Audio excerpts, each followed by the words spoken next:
नमस्कार मंडळी, प्रेमाने बोला धन्यरंकारजी. बघा दासीला एक कमेंट आली होती. तुम्ही म्हणाले काय दरवेळेस कमेंटवरच व्हिडिओ बनवतायत का? बघा कसं असते, ज्यांनी कमेंट पाठवली ना त्यांनाही कुठेतरी बरं वाटतं की त्यांच्या विषयावर व्हिडिओ बनवलाय. नाहीतर आपल्याला तरी व्हिडिओ बनवण्यासाठी एखादा विषय असा पाहिजेच असतो. त्यामुळे कमेंटवर व्हिडिओ बनवणं दासीला तर बरं वाटते का, तर काहीतरी नवीन विषय असतो. म्हणजे प्रत्येकाचं वेगवेगळे आपले आपले विचार असतात. मग त्या विचारानुसार कोणाला काय पाहिजे हे त्याने कमेंटमध्ये पाठवलेलं असतं. त्यामुळे ठीक आहे ना, आपल्यालाही एक वेगळा विषय सापडतो. त्यामुळे व्हिडिओ बनवायलाही बरं पडतं आणि सगळ्यांना काहीतरी दरवेळेस नवीनही ऐकायला मिळतं. त्याच्यामुळे दासी प्रयत्न करत असते कमेंटवर व्हिडिओ बनवण्यासाठी. तुम्हालाही जर कोणत्या विषयावर व्हिडिओ पाहिजे असेल तर तुम्ही कमेंट करू शकता. हा दासी खरंच असं नाही म्हणू शकत की मी तुमच्या पूर्ण प्रश्नांची समाधानकारक उत्तरं देऊ शकेल, पण एक दासीचा छोटासा प्रयत्न असेल. काही चुकलं तरी तुम्ही क्षमा करणारच आहात ही दासीला अपेक्षा ही आहे. त्यामुळं चला आजचा व्हिडिओ बघूयात. आज कमेंट अशी आली होती की भगवद्गीतेचा श्लोक यदा यदा हि धर्मस्य तो म्हणून दाखवा. दासी प्रयत्न करेल, काही चुकलं तर उदारांतकरणाने क्षमा करा. बघा भगवद्गीतेमध्ये भगवान श्रीकृष्ण म्हणतायत की यदा यदा हि धर्मस्य ग्लानिर्भवति भारतः अभ्युत्थानम धर्मस्य तदात्मानं सृजाम्यहम् पवित्राणाय साधूना विनाशाय चतुष्कृतः धर्म संस्थापनार्थाय संभवामी युगे युगे. आता ही झाली संस्कृत भाषा, जी की आपल्यासारख्या सर्वसामान्य लोकांना नाही समजत, नीट कळत नाही. पण आपल्या भाषेत जर सांगायचं झालं तर जेव्हा जेव्हा धर्माची हानी होते तेव्हा तेव्हा मी येतो, जेव्हा जेव्हा हा अधर्म माजतो तेव्हा तेव्हा मी येतो. मी म्हणजे हा भगवंत. बघा या सज्जन लोकांची रक्षा करण्यासाठी आणि या दुर्जनाचा संहार करण्यासाठी मी येतो. या धर्माची स्थापना करण्यासाठी मी येतो. म्हणजे युगानुयुगे या धर्तीवर मी जन्म घेत असतो असं भगवान श्रीकृष्ण म्हणतायत भगवद्गीतेमध्ये. बघा ज्यावेळेस महाभारत झालं त्यावेळेस आपण तर काही नव्हतो, पण आपण ते महाभारत टीव्हीला किंवा मोबाईलला सगळ्यांनी बघितलेलं आहे. बघा आपल्या सगळ्यांना माहित आहे 5 पांडव आणि ते 100 कौरव. म्हणजे सगळ्यांना माहित होतं त्यावेळी सुद्धा की भगवान श्रीकृष्ण हे खरंच त्या काळचे अवतारी पुरुष होते किंवा ते देव होते, ईश्वर होते. सगळ्यांना माहिती होतं. पण विश्वास कुणाचा होता? बघा ज्यावेळेस अर्जुन आणि दुर्योधन युद्धाच्या वेळेस श्रीकृष्णाकडे काहीतरी मागण्यासाठी गेले होते. दुर्योधन गेलेला होता मागण्यासाठी काय, तर त्यांची नारायणी सेना, आणि अर्जुन मागण्यासाठी गेला होता फक्त श्रीकृष्णाला. मग ज्यावेळेस मागण्याची वेळ येते त्यावेळेस अर्जुन अगोदर गेला होता, म्हणून श्रीकृष्ण अगोदर अर्जुनाला संधी देतात. तू काय मागतोस माग. दुर्योधन संभ्रमात पडलेला असतो की आता अर्जुनानं जर नारायणी सेना मागितली तर माझं काय होईल. मग त्यावेळेस दुर्योधनाला माहित नसतं का की श्रीकृष्ण भगवंत आहेत, ते काहीही करू शकतात, त्यांच्या सेनेपेक्षा जास्त ताकद त्यांच्यामध्ये आहे. हा विश्वास कुठेतरी दुर्योधनाचा कमी पडलेला आहे आणि अर्जुनाचा तो विश्वास तिथं महत्वाचा ठरलेला आहे आणि अर्जुन तिथं स्वतः श्रीकृष्णालाच मागून घेतात. मग त्यावेळेस दुर्योधनाला वाटतं की हा किती मूर्ख आहे, एवढी नारायणी सेना सोडून, म्हणजे ती लाखोची सेना होती त्या काळी, त्या सेनेचा मुकाबला कोणच करू शकत नव्हतं अशी ती सेना होती. ती सेना सोडून अर्जुन हा श्रीकृष्णाला मागतोय, हा एकटा काय करणार आहे. म्हणजे हा या दुर्योधनाला झालेला एक भ्रम होता नाही का. म्हणजे माहित असताना सुद्धा ह्या भगवंतावर विश्वास नाही, ह्याच्या शक्तीची जाण नाही की हा काय काय करू शकतो. हे जर माहित असतं ना दुर्योधनाला तर तोही कधी हरला नसता ना. पण ही सगळी त्या भगवंताचीच लीला असते नाही का. कोणाच्या मनामध्ये कोणता विचार कधी टाकायचा हे त्याच्याच तर हातात आहे. शेवटी हसून श्रीकृष्ण भगवान अर्जुनाला म्हणतायत की हार निश्चित है तेरी, तू हरदम रहेगा उदास.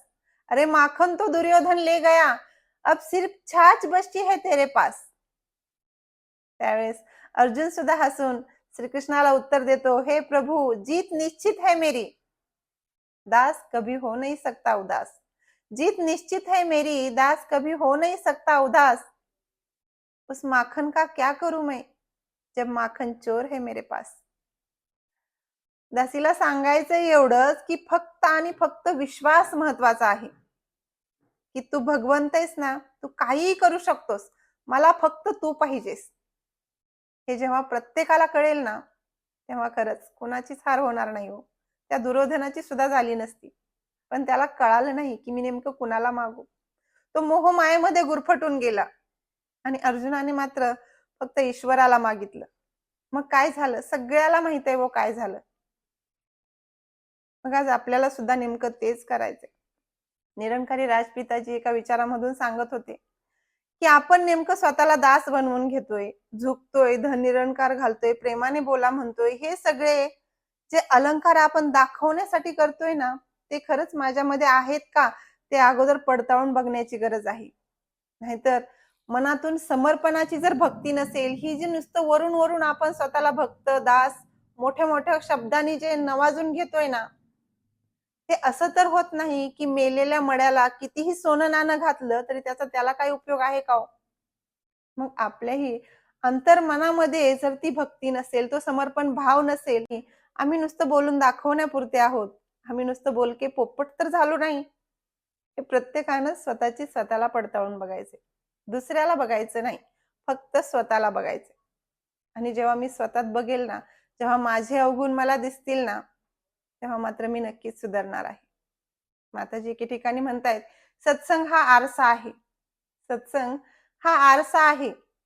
बघा, माझ्या डोळ्यांनी माझं तोंड मला बघता येत नाही, त्यासाठी मला आरसा लागतो, नाही का? बघा, माझ्या डोळ्यामध्ये जर काही गेलं तर ते बघण्यासाठी सुद्धा मला आरसाच लागतो. म्हणजे ते काढायला आरशाच्या मदतीनंच मला काढावं लागतं. माताजीच्या सांगण्याचा उद्देश एकच आहे की सत्संगमध्ये जाऊन मला माझे अवगुण बघायचेत आणि मला त्यामध्ये सुधारणा करायची. सत्संगमध्ये गेल्यानंतर महात्मा काय काय सांगतायत आपल्याला, असं वागा तसं वागा, माताजी असे विचार सांगतायत, हे आपल्याला ऐकायचंय आणि मला ते आचरणात आणायचंय आणि मला माझ्यामध्ये बदल करून घ्यायचाय. जसं की एक उदाहरण आहे की एक गुरु एका शिष्याला जाते वेळेस एक आरसा देतात. म्हणजे त्याची शिक्षा पूर्ण झालेली असते आणि तो त्याच्या घरी चाललेला असतो. त्याला एक आरसा देतात, म्हणतात ज्याच्याकडे दाखवशील ना त्यातले अवगुण तुला दिसतील. आता तो म्हणतो लगेच ट्राय करूयात. गुरुकडे दाखवतो. तर गुरुमध्ये सुद्धा ह्याला थोडेसे अवगुण दिसतात. असं कसं म्हणतो? तरी तिथून उठून जातो. जाता जाता त्याला मित्र भेटतो. मित्राकडे आरसा दाखवतो, त्याच्यातही त्याला अवगुण दिसायला लागतात. हे तर अवघडच झालं. आता घरी जातो, आई वडिलांकडेही तो आरसा दाखवतो, त्यांच्यात सुद्धा त्याला काही ना काही कमी दिसायला लागते. म्हणतो असली कसली वस्तू गुरुजींनी दिली, तो रिटर्न तसाच वापस गुरुजीकडे जातो आणि गुरुजींना म्हणतो, हे काय दिलंय तुम्ही? ज्याच्याकडे आरसा दाखवील त्याच्यात मला नुसते अवगुण आणि अवगुणच दिसतायत, गुण तर कोणाच्यात दिसतच नाहीत. त्यावेळेस गुरुजी म्हणले, मी तुला हा आरसा दिला होता की ह्याच्यामध्ये अवगुण दिसतायत म्हणून. तू ह्या आरशाला सगळ्यामध्ये दाखवलंस, सगळ्यांना तू ह्याच्यात बघितलंस, पण तू स्वतःला बघायला मात्र विसरूनच गेलास. जेव्हा तू स्वतः ह्या आरशामध्ये बघशील ना, तेव्हा तुला ह्याच्यात काय काय अवगुण आहेत ते दिसतील आणि तेव्हा ते तुला सुधारणा करता येईल, ह्यासाठी तो आरसा होता. मग माताजी सुद्धा तसंच म्हणतायत, सत्संग आपल्यासाठी एक आरसा आहे. मग सत्संगला जाऊन मला स्वतःला सुधारायचे, मला दुसऱ्याला सुधारण्याच्या भानगडीत पडायचं नाही. आज निरंकारी राजपिताजी सुद्धा आपल्याला तेच सांगण्याचा प्रयत्न करतायत. ते म्हणतायत की आपण अरदास म्हणतो, आपण म्हणतो माताजीकडे काहीतरी मागायची, काहीतरी आपण मागतो आणि त्याला अरदासचं नाव देतो. पण म्हणतात एकच गोष्ट जर आपण वारंवार मागत असू ना, तर ती अरदास होऊ शकत नाही, ती तर मागणी असेल. आणि आपण बऱ्याचदा मागून मागून आपल्याला ती गोष्ट मिळाली ना, आपण लगेच सांगत फिरतो दुसऱ्याला, माताजीकडे अरदास केली होती, माताजींनी पूर्ण केली. पण ती अरदास नव्हती हो, तुमची मांग होती. तुम्ही ते सारखं सारखं वारंवार मागत होता, म्हणून ते नाविलाजाने तुम्हाला द्यावं लागलं, तुमच्या हिताचं नसता नाही. अरदास काय असते ती राजपिताजी आपल्याला सांगतायत त्यांच्या वचनातून, की अरदास अशी असते की मी मागितलंय, हो मी मागितलंय, पण द्यायचं का नाही हे तू ठरव. ते माझ्यासाठी योग्य आहे का नाही हे तू ठरव आणि ते योग्य असेल तर दे, नसेल तर देऊ नकोस. म्हणजे अरदास ही अशी भावना आहे की फक्त हो मला ते आता पाहिजे, तुम्हाला द्यावंच लागतंय, याला अरदास नाही म्हणू शकत आपण. मग जी सद्गुरूची मर्जी असेल ना, त्यातच आपण आनंद मानला पाहिजे, नाही का? दासी काही एवढी हुशार नाही तुमच्या पुढे काही सांगत बसावं आणि तुम्ही ऐकावं. दासीचे व्हिडिओ जर तुम्हाला आवडत असतील तर प्लीज लाईक करायला विसरत जाऊ नका आणि आपल्या इतर सत्संगी बांधवाबरोबरही शेअर करायला विसरू नका. आणि तुम्हाला जर काही विचारावंसही वाटत असेल तरी कमेंटमध्ये तुम्ही काहीही विचारू शकता. दासीला जमल तसं तुमच्यापर्यंत पोहोचवण्याचा नक्की प्रयत्न करेल.